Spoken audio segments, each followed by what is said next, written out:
Welcome back to One Piece Anime Review, episode number 123.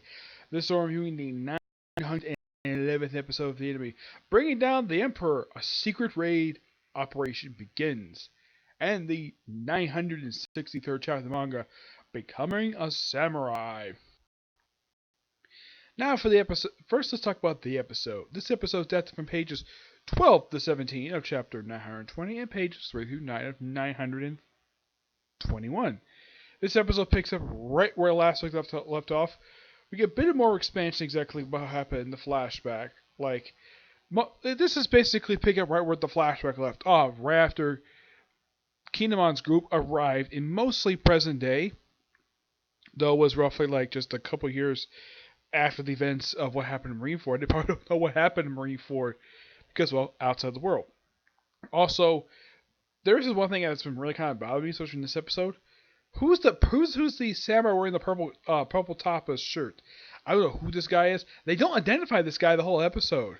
You have Kinemon, Renzo. What was the other guy's name? It was the guy who's the painter. And the Renzo's the ninja part of the group. Yeah, he's one with a big humongous head. Yep. So they arrive in present day. And they realize they think they wouldn't have any allies when they get to present day.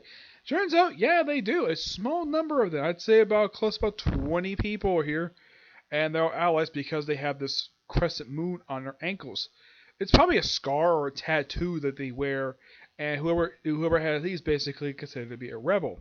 Yep. So they went to go gather allies. So they had to leave the country to get allies. Apparently, it was illegal to leave the country. Well, that's what you get for leaving a country where borders where it's a closed country. So they leave, but they were spotted, got shut up, but they got separated. You have Renzo end up in the island of Zal, basically said the reason why he was there. You have Keno, who ends up in, of all places, Dressrosa, though Momo also gets separated with them while they're in Dressrosa, but he ends up on the wrong ship, which ends up in Punk Hazard, which is where Kinemon ran into Law before he became an ally, and that's when he sliced him up. Though it's a bit different how he was depicted. Yeah, how they depict him getting slicing up is different how they depicted during the events of Punk Hazard. And after that, that's when they met the Straw Hats. And it's a little bit of stock footage here they used from the Punk Hazard, which is really good. And of course, when they come to the present day, oh yeah, and it's revealed that Kinemon is married. Yeah, the owner of the tea house is in fact his wife. And Otaku, just an ally, they have no romantic relationship at all because he's a happily married man. And the thing is, his wife actually looks pretty good for a woman who's aged 20 years. Yep. His wife probably is in her, I'd say her 40s, because my guess is when they left, she was probably in her early to mid 20s. He was probably pushing 30, so if he hadn't jumped ahead 20 years future, he'd probably be pushing 50. That's my personal guess. But they don't say what his age is. So basically, it's at various jobs, basically, for them to be undercover. Now, Brook basically has to gather food. Because they can. Sanji, of course, got people around for more intelligence. Nami, of course, basically becomes a ninja. Along with Carrot. Yeah, Carrot and Chopper basically also become ninjas as well.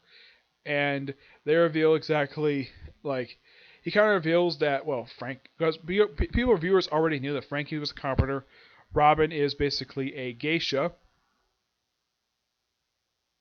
Usopp is a toad oil salesman, and they don't know exactly what Law have been up to. It's fairly lines. The Straw Hats, the Heart Pirates, the Mink Tribe, which basically Dogstorm and Cat Vapor are there, and, of course, the Samurai. Five-Boy Alliance to take down, Kaido and the hated Shogun. And they have to pass on these flyers. And they mentioned that, yeah, of course, that, despite the fact because of this thing, Luffy knows that Zoro has a terrible sense of direction, so him going to find people, yeah, he's probably like, he'd probably just be just lying around just drinking booze all day. That's probably what he'd do. And so that Kinemon does this special trick, basically, he takes a leaf and makes, special clothes, everybody. Brook, now, in the case of Nami, Chopper, and it was Nami, Chopper, and Carrot, they're all basically dressed as ninjas. Brooke is dressed like a freaking corpse because he got arrows inside of him for some reason. And Sanji, of course, basically dressed in traditional samurai garb. I mean, the way it looks kind of similar to this garb from the Boss Luffy's story arc. Yeah, it's a very similar outfit. Nami's is not the same outfit from the Boss Luffy. It's a completely different outfit. And that's when he gets used to the female ninja, which apparently her hair is red in the anime, which is kind of weird. Though apparently she's Otaku's sister. Yeah, it's never fully dealt upon. And of course, well, Brooke and Zoro thought it would be not Brooke and Zoro. Brooke and Sanji thought it would be a smoking hot one. And instead, it's a much older woman. Probably looks like she's probably in her, I'd say her 50s, and she slightly looks like she's, but let's just say, be heavy set. Basically, she's. I'm not sure how. I don't know what you would call the properly describe this woman, except she's a mature woman. She uses a seduction jutsu. Oh yeah, and of course, the whole thing about being absolutely secret, him being there. This like Luffy has caused some ruckus before, though. Next week's episode is a follow-up to that ruckus when Jack shows up. First time he's actually up in the anime since the Zoo Island arc. Yep. Overall, pretty good episode. Now on to the newest chapter in the manga. Becoming Samurai. First, this cover story of getting Benji's "Oh, my family." The germ pirates attack countries without a king. Okay, it's not much of this. It's just basically the germ pirates showing up. Chapter starts off in flashback, where basically kind of explains upon the whole thing of the fact that the Kazu clan. This is basically what's shown in the Zoo Island arc. You see a young Dogstorm Cat Faber where they see this thing, and then they end up in Wano being strung up, look like think they're demons, and well, they're about to be executed, and well, Odin's like, nope. It's like, what the heck you guys think you do is basically beats the crap out of his own men. It's like, you should be ashamed of yourself. You don't feel what's different out of ignorance. This is absolutely pathetic for you to torment little children. So long. Don't leave us here. So they basically follow. We see the young versions of Cat Faber and Dog Vapor. Well, not Vapor, Dog Storm. Yep, and they have food at his place. Basically, it's hot. And he's basically very familiar with him. It's like, I think this is supposed to be, like, behind him, I think it's supposed to be his daughter. Yeah, I think it's supposed to be Kinemon. Like, I can't get used to this. Talking animals, they're called minks. My father told me about them years ago. Like, okay, so at least Odin knows about what these people are. So, yeah. So they talk, and basically talk about a good meal. It's like, it's too hot for them to eat. And of course, he introduced to Kamasumu, who was actually someone who appears in present day, who was a friend of Otaku's. Yep. Yep. And of course, and basically the volunteers stay for a bit so they can train to become proper warriors. So they become like proper ninjas with basically the retainers. They steal gold, they get to keep it, and they come get themselves dressed up, get basically taught manners, buy books, learn things. Basically taught these people how to act proper like proper people. Have been some sword clashing, see some various other people, and they jump ahead 3 years after that. What happens? So another diamond comes to the place, bringing like a giant pig. I don't think it's Mountain Demon, Mountain God. They have Odin and his group basically show up. One of whom happened to wearing shades. I'm like, it's feudal Japan, and they usually are very realistic, basically how to pick people. But Samurai didn't wear shades.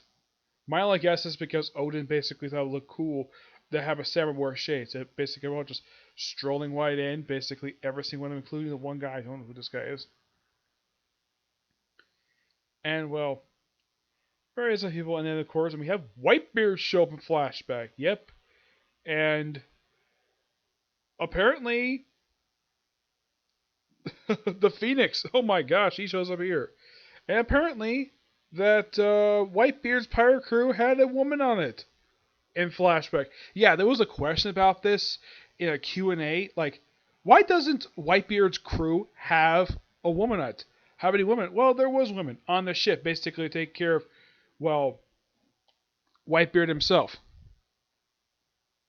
As for why this woman never shows up present day, I have no idea. Marco, I think it's great to see him because recently, present day, the guy was he was the first division captain of Straw Hat of Whitebeard's fleet when he became the emperor of the sea. Great to see Marco. Flashback to him. And of course, well, apparently Odin wins the coast. And of course, this is something dangerous. And then we have Whitebeard take on Odin. He's like, what's going on? And of course, he have a clash. And he's like, he laughed like, my name is Kasuga Odin. I don't know who you are, but I ask you, let me ride your ship. And it's great also to see Whitebeard's famous ship that he used back in Marineford. It's great to see this damn thing. I can't exactly see it very clearly, but yeah, on this page here, it's basically his ship that was seen back then. Apparently, he's had a ship for a long frickin' time. Yeah, but otherwise, though, fantastic chapter. And it seems something, though, that Whitebeard is the first person he meets. Well, first official pirate he meets, aside from the Minks. Yeah. Overall, really good chapter. Give this chapter roughly a 9 out of 10. Looking forward to next week's chapter. But I'm curious, though, exactly how much longer we're going to stay in these flashbacks. Yeah, but I'm loving it. It's much more interesting than it was when it started. But yeah, because the first chapter that features these flashbacks was just basically just show off new characters. Not much happening. But the last chapter was simply an expansion upon an earlier flashback, which is fine. This one was simply put the next thing, though it should have hit 3 years later. Though, that's how much longer this particular flashback will last for. Well, I was hoping like this particular thing is going on for about, I'd say about 5 chapters right now. So I haven't gone very long. Yeah, this whole flashback's up. My guess is we might get a chance to go back to present day, and this is my person. I'm hoping by chapter 970, it's possible we might get that far. Who knows? Okay, so yeah, that's it for this particular view. I have roughly 3 videos I'm going to do. My next video is going to be a comic corner, and then movie review, and then finally, last video I'll probably do today, review of the newest episode, Boruto, along with new chapter of its manga, okay? See you next view. Bye.